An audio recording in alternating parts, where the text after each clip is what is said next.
Hey there, kiddos. So I did some research, and since all of you said that it was hard to hear me in the last episode, and that you all missed me, I found a better way to record myself and add in both my face and the artwork together. So I learned something while I was gone. Now this episode, I wanted to talk about a question. How does your sharing change compared to everyone else?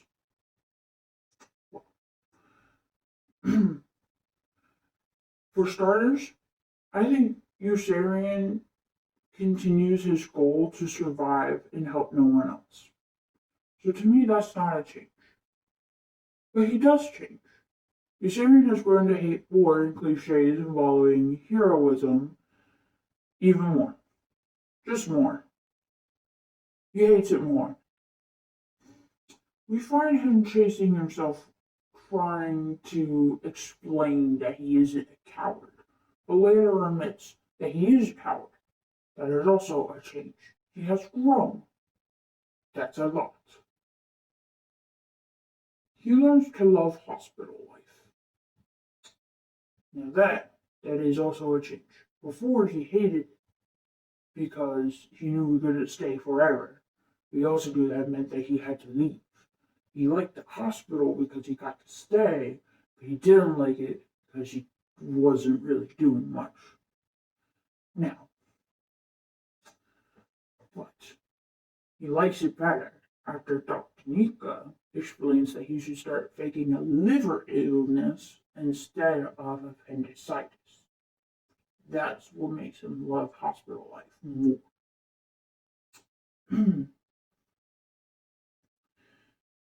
Quote, I'm not running away from my responsibilities, end quote. He says as he's about to flee the hospital. Quote, I'm running to them, end quote. As he dodges the one last assassination attempt by Nate Lee's horde, the Syrian takes off for Rome and a new life. Now, that that's a change. He decides to actually do something instead of living in this limbo of whether he should or shouldn't. Now, what happens to him?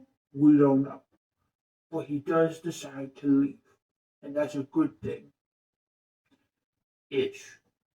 But we do know that when he left, that's different than the character he was before. Before, he was a coward. Now, he's a coward with principles. There's a difference. We obviously see a change in his approach to life. Like I said, he's still a coward, but not as much. Now, I will say, one thing that I find that has Eucerian truly change against everyone else, is the fact that all the other characters are static, which makes it more obvious that Eucerian is changing. So, about every character that Eucerian acts with is static. Some go through drastic physical changes, however, none go through riveting characteristic changes.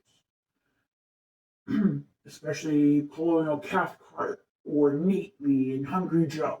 Those ones definitely do not really change much. If they did change, I don't think the story would be as brilliant as it is.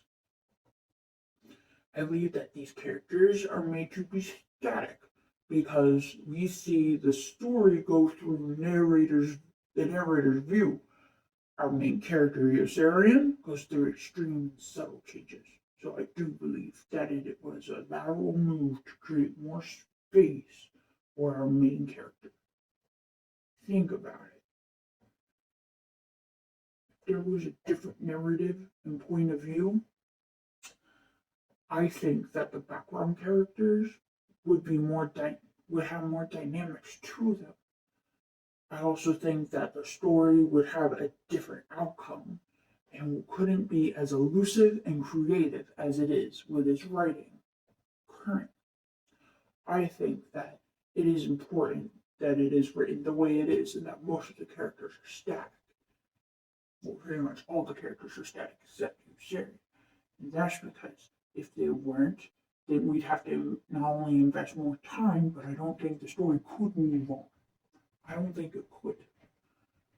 I don't think it'd be able to. Think about it. Now, dear kiddos, I hope you enjoyed today's lesson. For the next one, we will have a new video playing in the background instead of the same one from last time. We will have a play. Actually, give me just one moment. This is the pattern. We will be using this pattern. We will be doing what is it? That's right. We will be doing a B-52. Now, I hope all of you have a lovely day, night, whatever, and I'll see you in the next one. Your father loves you. Goodbye.